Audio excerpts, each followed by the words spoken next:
My true story, from Pennsylvania. My son said, "You'll be fine in the garage for a while." I slept there for 2 nights. On the third, I handed him the eviction notice. My daughter-in-law barked across the kitchen table, her voice slicing through the quiet of the morning. "Listen, old hag, in the house, you're suffocating us. The garage is the only way this family can breathe. Think of it as a test of endurance. If you survive the winter out there, we might reconsider." My daughter-in-law slammed her coffee cup down so hard it rattled the saucer. I sat there, my hands folded in my lap, feeling every inch of my 75 years, waiting in the silence I dared not break. I had been a court secretary for 47 years, organized, respected, known for my careful satchels of case files and my deep, unwavering voice in the chambers. After a mild stroke 3 months ago, I could not walk the lines any longer. But I thought I was headed home, to the warmth of familiar routines, not to a cold garage, not to dust-covered boxes and forgotten gardening tools. I live here now, in Harrisburg, Pennsylvania, with my son and his wife, their home, their world. After the stroke, the doctor said I should not be alone. My son Michael insisted I move in, temporarily, so they could help me. I agreed, because I thought they meant help. Help with my groceries, help with my appointments, help keeping watch over my medications. I did not imagine I would soon become a burden to sweep out of sight. The morning after my first night in the garage, I woke to a floor covered in sawdust. My bed, a simple folding cot with a threadbare blanket. There was no heat running, no window letting in light. A single flashlight hung from the wall. I lay staring at the ceiling beams, counting their cracks and the way the paint bubbled. I found myself missing courtrooms. I missed the echoplex of voices and the steady tap of typing. I missed the crisp smell of paperwork. Later that morning, my son poked his head out. "You okay, Mom?"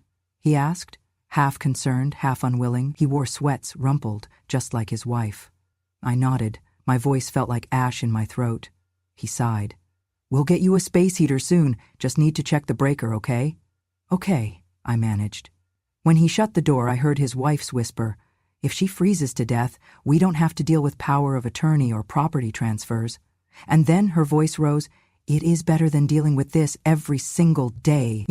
I stayed still, pretending to sleep. My hands felt weak, but my mind was as sharp as ever. I remembered filing warrants, turning pages of testimonies, managing courtroom schedules for 80-year-old judges with tremors. I had never felt so useless. I got up and found my robe hung over the garage door. I wrapped it around myself and sat on the cot, hands in my lap, breathing in the smell of cardboard boxes and rusty tools. I wondered what they used me for before. Had I become a reminder of aging and dependence? The second night was colder. I pulled the thin blanket over me and prayed I would not wake shivering into the middle of the night. I thought of my husband, of his laugh, the way he held me when I cried about the stroke. I thought of our small apartment, now sold, of the courtroom corridors I would never walk again, of every dusty document I signed in steadier days. Morning came again with a low, chirping sound that startled me awake. My phone. I had hidden it in the glove compartment of their car before moving in. I answered. It was my niece, calling from Baltimore. "Aunt Eleanor, how are you feeling?" she asked, kindness on the line. "I'm managing," I said softly. Her voice quivered. "You sound cold, physically cold. Are you safe?" I swallowed. "I'm safe," she said. "Mom told me you were staying in the den." I paused. I sleep in the garage." There was a long silence, then, "Mom, that is illegal. You should not." She hung up. I closed my eyes. Legal. I had been so concerned with being polite, with not making trouble, with showing gratitude, but gratitude sits in a comfortable chair by a warm fire. This was gratitude in shivers. That afternoon I kept busy. I found the small toy trunk we had brought with my granddaughter's childhood blankets. I lined my cot with one of them. I folded the blanket neatly and placed it next to me. I turned the flashlight so it faced the cot rather than the shelves, giving a small sense of sanctuary. But the truth was, I was not welcome, not safe, not at home. That evening, I heard them through the wall vent. Michael's cringe of frustration burned through me. "I can't believe she's still alive," he said. "Are you hearing that?" his wife replied, softly but audibly. Better alive than with power of attorney to sign, taxes to file, emotional breakdowns of our own. You aren't ready, he said. We have to wait till the lawyer says she's incompetent. I pressed my ear to the vent. Competent.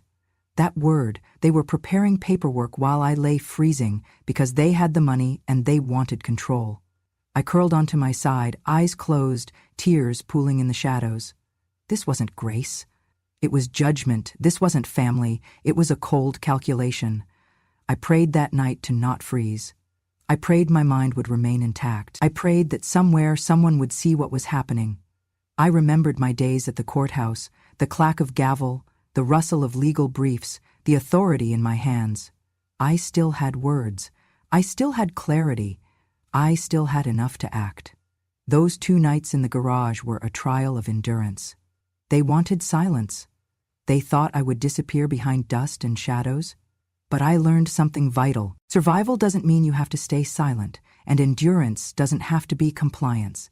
And that realization was the spark that carried me into the next morning, when, on the 3rd dawn, I would walk into their dining room, clear-eyed and composed, and hand them the eviction notice, signed by my lawyer and endorsed by a retired judge who knew me well, a judge who remembered what justice felt like, even when it was served from a cold garage. The first night in the garage was colder than I expected. I had layered on every sweater I could find, pulled the rough blanket tight across my shoulders, and tried to ignore the draft seeping under the door that connected the garage to the main house. Every sound outside, the rustle of leaves, the distant hum of traffic, seemed magnified through the walls. My bones ached from the cot's metal bar pressing against my spine. I curled into myself like a wounded animal, waiting for the night to pass. But it wasn't just the cold that kept me awake. It was the memories. I thought about Michael as a boy, his wide eyes when I packed his lunch, the way he used to hug me after every spelling bee, even the ones he didn't win. I remembered working double shifts, typing court records until my fingers were numb so he could have new shoes and piano lessons. I remembered scraping together money for his college tuition when his father's pension ran out, sacrificing my own vacations so he could study finance in a university 3 states away. And now, here I was, shivering in his garage like a forgotten piece of furniture. The next morning I sat on the edge of the cot, my knees stiff, my breath visible in the air. I poured a little water from the thermos they'd left me, lukewarm, barely enough to soothe the tightness in my chest. There was a bowl of rice porridge on a tray beside it. Cold, no spoon. I used a plastic fork from my purse. I waited until I heard them leave before I slipped out the side door and walked slowly to the mailbox, just to move my legs. My joints screamed, but I kept my back straight. That afternoon, through the small cracked window near the top of the garage door, I watched them return, with friends. They carried grocery bags full of wine, chips, party platters. Laughter echoed through the driveway. It was a birthday. I had forgotten. Michael's wife turned 42 that day. From the garage I watched them gather in the living room. Through the curtain gap I saw them pop champagne. Someone brought out a cake. A banner was taped across the wall. "Happy birthday, Rachel," it read in gold. No one came to the garage to check on me. No one brought me a slice. That night, I coughed until my throat stung. I tried not to make noise. I wiped the blood with my sleeve, then tucked the cloth under the mattress so no one would see. I did not knock. They had made it clear. I was not to interrupt their family life. Around midnight, I heard footsteps on the back porch. The walls in the garage were thin near the water heater. I pressed my ear to the spot and held my breath. It was Michael, talking to someone on the phone. His voice was low but sharp. "She's still here, yeah. I thought she'd last 2 days, tops." Pause. "No, we can't move forward until we have proof she's not competent. The lawyer said once we get 2 more medical reviews, we can apply for full guardianship." Another pause. "She won't sign anything. She just sits in there like a ghost." And then a chuckle. "I swear, Mom's tougher than she looks, but if she slips, even once, forgetfulness, confusion, we can file." I stepped back from the wall. My stomach turned. Guardianship. That's what this was about. They weren't just cruel, they were calculated. They wanted control of my medical choices, my finances, my remaining assets, and they were waiting for me to crack, to cry, to forget. to falter. They had mistaken my silence for surrender. It was a mistake. I sat back on the cot, hands trembling, not from fear, but from fury. I wrapped the blanket tighter and closed my eyes. But I wasn't resting, I was remembering. By the time morning broke, I had a plan. Not revenge, not anger, just truth. Truth, delivered with the same precision I once used to prepare court documents, with the same voice I once used to announce, "All rise" in a courtroom. They thought 2 nights in the cold would make me weak, but they had no idea who raised that roof they were drinking under. And I was about to remind them, quietly, completely, and without raising my voice. My granddaughter, Lily, gave me the watch 2 Christmases ago. "You have to stay sharp, Grandma," she said, placing the sleek little thing on my wrist with pride. "It tracks your steps, monitors your heart rate, and if anything ever happens, it records." At the time, I smiled and humored her. She was always so thoughtful, so practical, so much like her mother, my daughter, gone too young. I wore the watch every day, mostly to appease her. I never imagined it would become my shield. But that night, after listening to Michael's whispered plans for my guardianship, I tapped the watch face 3 times. The screen blinked once, red. That meant it was listening. And I began recording. The next morning, I did not speak a word during breakfast.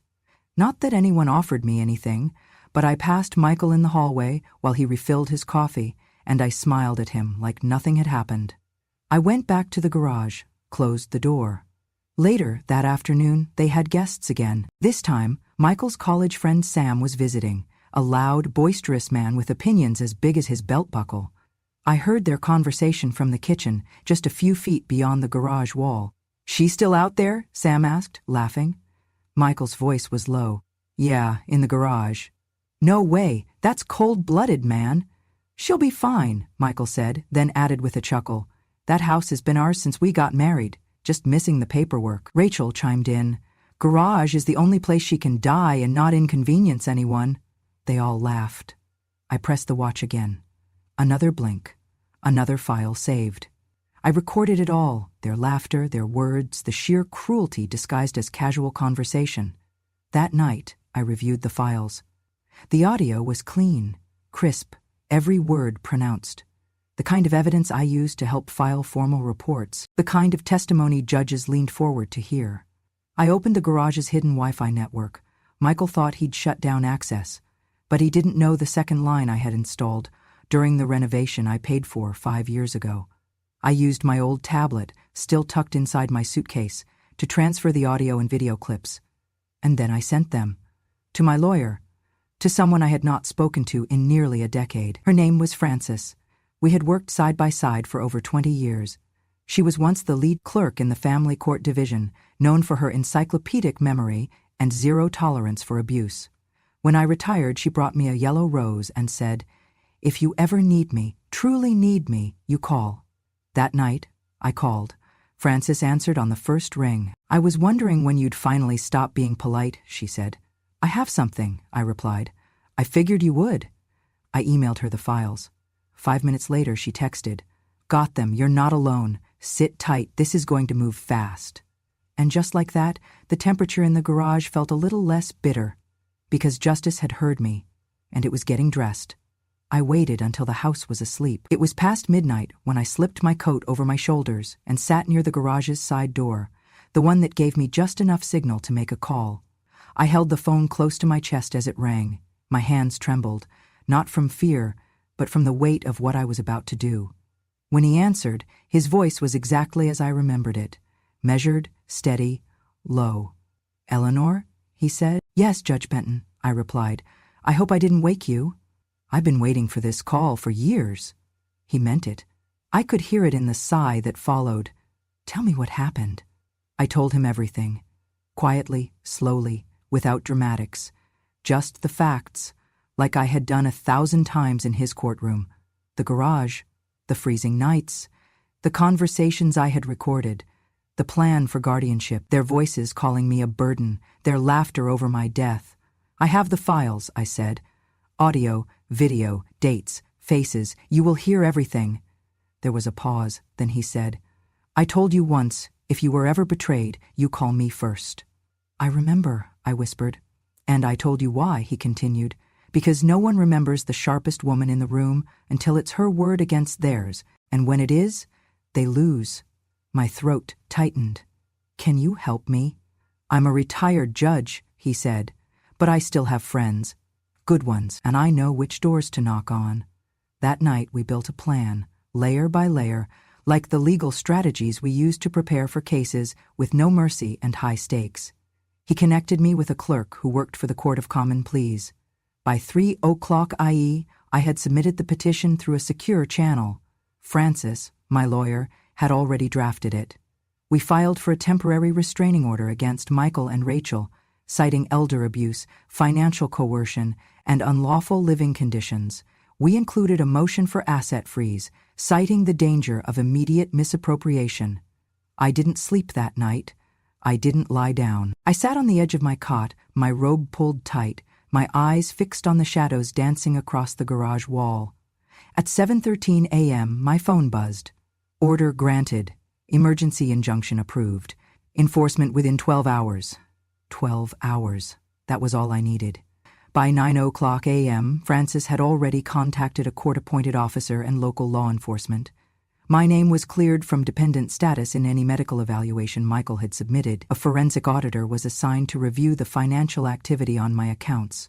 At noon, while Rachel scrolled on her phone and Michael brewed coffee, I walked out of the garage and into the kitchen, holding a sealed envelope. Michael turned. "Mom, you okay?" I set the envelope on the table, slid it across the surface with 2 fingers, and said, "Effective immediately, you are both prohibited from contacting, communicating with, or financially managing any aspect of my estate." He laughed, thinking it was a joke. Then Francis walked in behind me, followed by an officer with a clipboard and a badge. "Michael Harper," the officer said, "you've been served." Rachel dropped her mug. It shattered. "What is this?" she cried. "Restraining order," Francis answered, "and notice of financial investigation." Michael paled. "You can't be serious." I met his eyes. "You put me in a garage to die. You laughed about it. You planned to take everything while pretending it was care." He started to speak, but the officer raised a hand. "You are advised not to speak further. This is now a legal matter." And just like that, the house I helped pay for was no longer theirs to manipulate. The woman they tried to bury had returned, carrying proof, protected by the very system I once served. And this time, the gavel was in my hand. On the morning of the 3rd day, I did not shake. I had not slept much the night before, not from fear, but from a readiness so sharp it kept me alert, like I was back at the court steps at 6:45 a.m., reviewing case files in the biting winter wind with a black coffee in hand. The kind of readiness that comes not from rage, but from clarity. Cold, legal, procedural clarity. I put on my best coat, dark navy, wool-lined, the one Charles had given me the Christmas before he passed. I brushed my hair, pinched some color into my cheeks, and tucked the thick yellow envelope under my arm like it was a loaf of bread. I did not knock when I entered the kitchen. Michael was at the counter, swirling milk into his cereal, shirtless, humming like nothing in the world had ever gone wrong. Rachel stood near the sink in her robe, scrolling on her phone with a smirk on her lips. I walked to the center of the room and placed the envelope on the table. Deliberate. Quiet. I took a step back and folded my hands. Michael turned, annoyed. "What's that?" he asked. I didn't speak. He rolled his eyes and grabbed it, tore it open with one hand like it was junk mail. Then he froze. His eyes scanned the header, the court stamp, the black type, notice of legal complaint filed, elder abuse, financial coercion and neglect. Plaintiff, Eleanor May Harper, defendant. Michael Stephen Harper. Rachel looked up, her fingers paused mid-screen. "What is this?" she asked sharply. Michael gave a bitter laugh. "You filed a lawsuit? Against your own son?" "I filed a truth," I said calmly. "You made the garage my home. You made your ambition more important than my well-being, and now I've made the law my witness." He slammed the paper down. "You can't be serious." "I am," I said, "and so is the judge who signed the order." "This is garbage," he snapped. "It won't hold." Rachel grabbed the packet. Her eyes widened. "Michael, there's an emergency order in here, a 30-day restraining order. Effective immediately," I said. He turned to me, voice rising. "You are my mother, and you are my plaintiff," I replied. He crumpled the document in his hand, fists trembling. "You think this scares me? You think I'll let you do this? I'll call the lawyer." At that moment, the doorbell rang. None of us moved. Then the knock came, hard, 3 times. I stayed where I was as Michael stomped to the door and yanked it open. 2 officers stood on the porch, one holding a clipboard. "Michael Harper?" the taller one asked. Michael's voice cracked. "Yeah?" "You've been served a protective order filed through the Court of Common Pleas, approved by Judge Benton and filed under Emergency Statute 57E. We are here to enforce the 30-day no-contact order and to begin inventory for a temporary financial freeze pending investigation." Rachel gasped. I stood still, hands folded. Michael's defiance began to tremble in his shoulders. "This is insane. She's old. She's confused. She doesn't even know what she's doing." I stepped forward. "I know exactly what I'm doing. I gave you 30 years of sacrifice. I gave you a future, and you gave me a garage and a plan to steal what little I had left." He looked at me like I was a stranger. Rachel backed into the hallway, pale. The officer handed Michael a packet. "You have 1 hour to pack. You will stay at a separate residence. Any contact, physical or digital, will violate the court order and may result in arrest." "I'm her son," he muttered. "You were," I said, "but today you're just another man who underestimated a woman who remembers everything." He didn't speak again. They left in under an hour. The garage sat empty by nightfall, and I, wrapped in the same coat Charles gave me, finally sat at the kitchen table, in the chair they once said I wasn't welcome in, and opened the window to let the cold air in, not because I had to, but because I chose to. By the end of that week, my story had left the garage and entered the public square. It started with a local journalist, a soft-spoken woman named Terry whom I'd known in passing from the courthouse years ago. She called Francis after hearing whispers about a protective order being issued in under 12 hours and a son being removed from his own home by his mother, a retired court clerk. Terry asked if I would talk. I said yes. We met at Francis's office, where I told my story with the same clarity I had used reading court briefs for decades. No tears, no dramatics, just the facts. The recordings, the dates, the blanket, the blood I coughed into my sleeve, the birthday party behind a wall, the laughter that followed their plan. The article hit the local paper 2 days later with a headline that made my heart stop. "Mother sleeps in garbage, takes son to court, and wins." The subhead read, "Retired clerk files elder abuse charges after being forced into freezing conditions. Evidence includes hidden recordings and court testimony from a retired judge." My photo, taken outside the courthouse, showed me in my navy coat, eyes sharp, face calm. The image spread quickly. By Friday, regional outlets picked it up. A Sunday morning talk show asked to interview me live. I declined the national press, but only because I had more pressing invitations. The Central Pennsylvania Women's Alliance reached out first. "We'd be honored to have you as a guest of distinction at our spring forum," the organizer said. "You've given so many women strength." Then the Harrisburg Senior Council, then a legal roundtable, then the State Bar Association. Apparently, I'd become something of a folk hero, the grandmother who took back her chair at the kitchen table.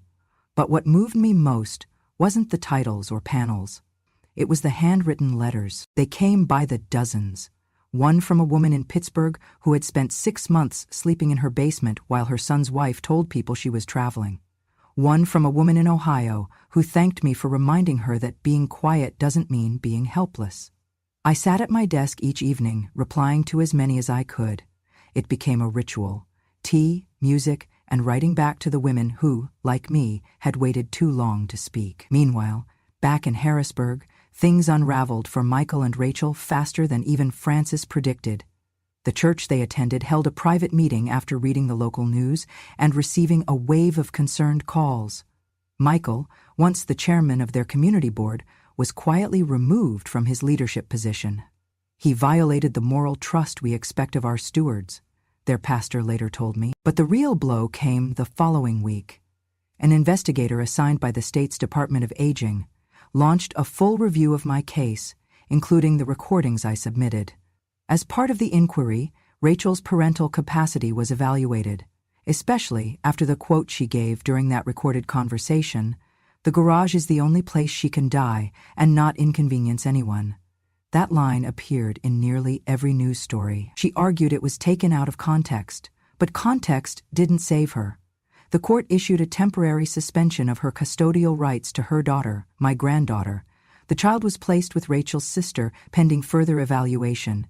Rachel's screams echoed down the courthouse hallway that morning. I didn't go to watch. I didn't need to. Francis called me after and simply said, "It's done. She's out." There was no satisfaction in seeing a mother lose her child, but there was justice in seeing a woman held accountable for thinking another woman's life was disposable. Later that month, I was asked to speak at a seminar titled Power in Quiet Resistance.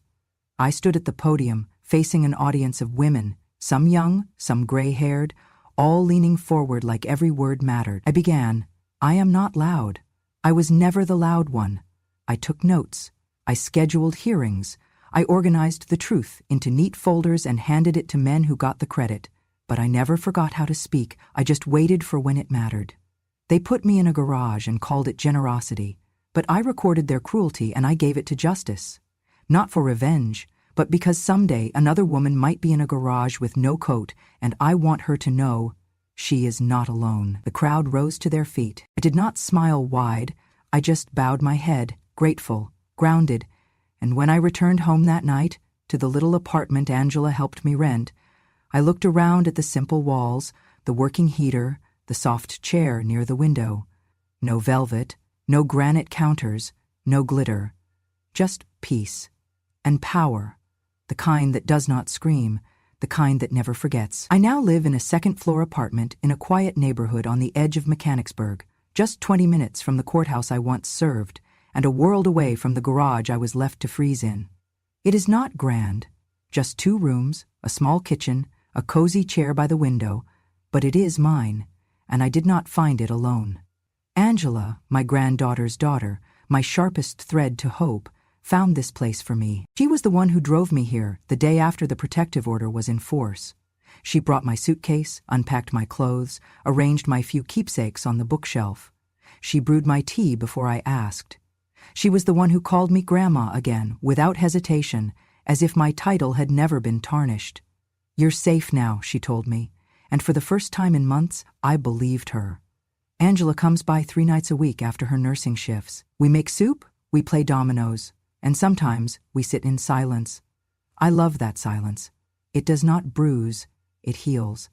After the media storm quieted, I was asked to speak again, this time not at a women's forum or a legal roundtable, but on national television. A Sunday morning news segment called Voices of the Forgotten wanted to feature my case as part of a series on elder abuse and family betrayal. At first I said no. I had said enough. I had won. What more was there to prove? But then Angela looked at me and said, "Grandma, someone out there is still sleeping in a garage, someone who doesn't have a lawyer, or a judge, or a recording. But maybe they'll hear you." So I said yes. The set was sterile and bright, the lights hot. The anchor, polished and charming, held my hand during the sound check. I wore my best navy blue blouse, my hair pinned back. The microphone clipped to my collar felt like a weight, but I sat tall. When they rolled cameras, I began like this. "I am not here to cry. I already did that. I am here to remember, because memory, when protected, becomes evidence." I told them the whole story, the stroke, the garage, the whisper behind the wall. I spoke slowly, not because I was old, but because I wanted every word to land like a footstep across ice. Then I paused, and I said, "I do not hate my son. I mourn him. I mourn who he used to be. But I do not want him punished. I want people like him prevented." The segment aired 2 days later. The station received over 4,000 emails. Some offered support. Some offered donations to elder abuse shelters. Some simply said, "I believe you, and now I believe myself." After that, I began volunteering with the Pennsylvania Elder Support Network, consulting on cases where others, mostly women, were unsure if what they were experiencing was enough to speak up about. And I told them this. If you have to ask whether something is abuse, it probably is. I do not consider myself a warrior. I do not like war. But I do believe in defense, in holding a line, in saying, "Not this time." because sometimes the strongest thing a woman can do is not scream, but endure. Remember. And finally, tell. The house is still there, sitting quiet on a tree-lined street in Harrisburg, the one with the blue shutters and the lopsided mailbox I always meant to fix. But now it is no longer their fortress, no longer the backdrop of my humiliation. It is mine again. After the investigation concluded and the courts ruled in my favor, I regained full legal ownership of the property. Michael and Rachel contested, briefly, but the judge reviewed the original transfer documents, the ones they had tried to manipulate, and ruled them null due to coercion and fraud. My name was reinstated, their names erased. I did not move back in. Instead, I put the house up for rent, not to strangers, but to a young couple with a disabled parent of their own. I met them personally. I saw the way they pushed their mother's wheelchair up the ramp. I heard how gently they spoke to her, how they asked about her comfort before their own. I knew they were the right tenants.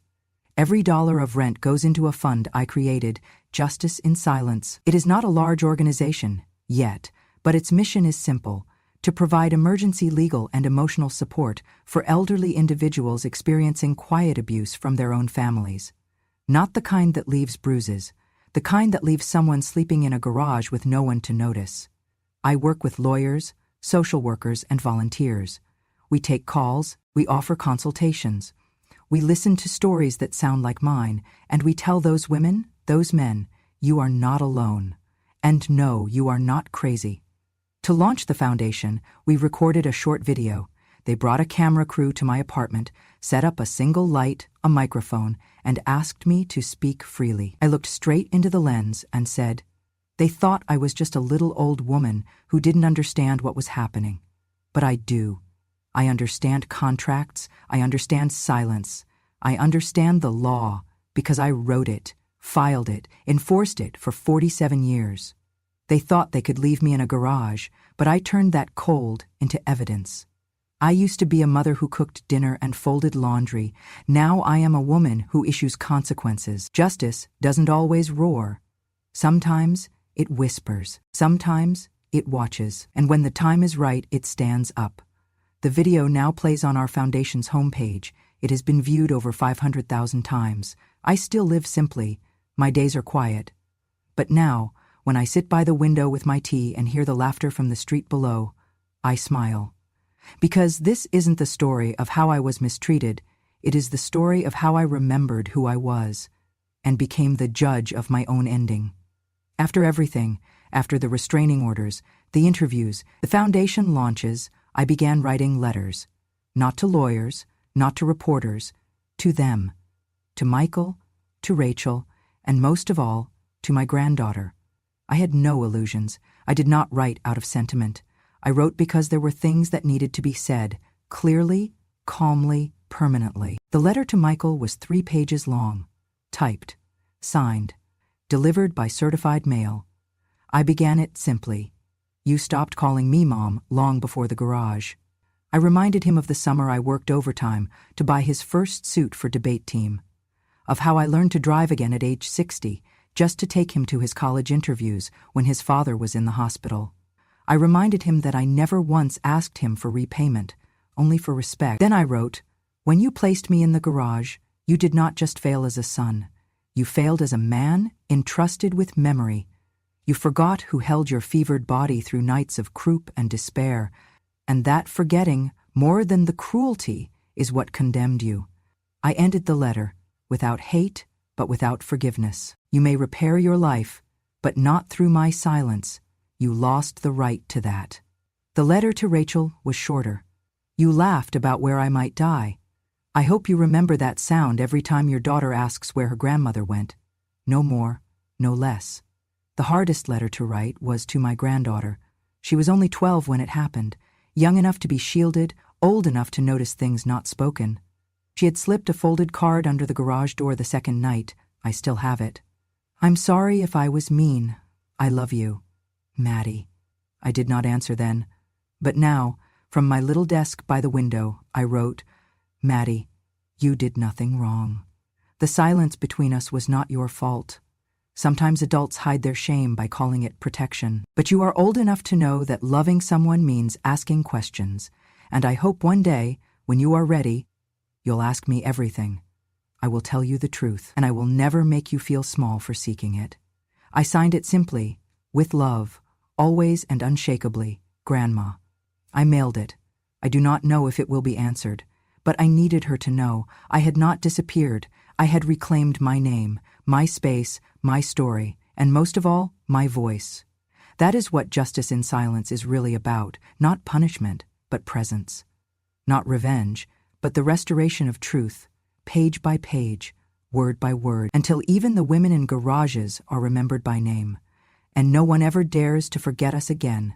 Thank you for walking this road with me. If you've made it to the end of this story, perhaps it is because something inside you recognized the cold. Not the cold of a garage in Pennsylvania, but the cold of being dismissed, underestimated, or quietly erased. Maybe you felt the sting of being called a burden, or heard someone whisper behind closed doors that you've had your time, as if dignity came with an expiration date. Maybe, like me, you were told to be grateful for scraps while they dined at the table you once paid for. Maybe you were told that your pain was exaggeration, that your memories were wrong, that your truth was inconvenient. If so, know this, you are not alone. Here at Grandma True Stories, we hold space for women who endured, who kept the receipts while everyone else forgot the debt. We speak for the mothers, the grandmothers, the widows and workers who gave everything and asked for almost nothing, only to be told one day that they were in the way. But we don't stay silent anymore. We don't scream to be heard. We speak with the weight of years, of memory, of justice long delayed. Because our stories aren't fiction. They're the missing pieces behind every family portrait that looked too perfect. They're the footnotes no one wanted to publish, and now, finally, they're being told. If this story moved you, if it made you clench your jaw, or blink back tears, or whisper "Me Too" into the quiet, then I invite you to stay with us. Subscribe to Grandma True Stories, because when you do, you're not just clicking a button, you're sending a message to the world and to every elder woman who was ever pushed aside, that we are still here, that we are still watching, that we are still telling the truth. And that truth? It may come late, it may come quiet, but it never comes empty. Click that subscribe button, because revenge has no expiration date, and wisdom never retires.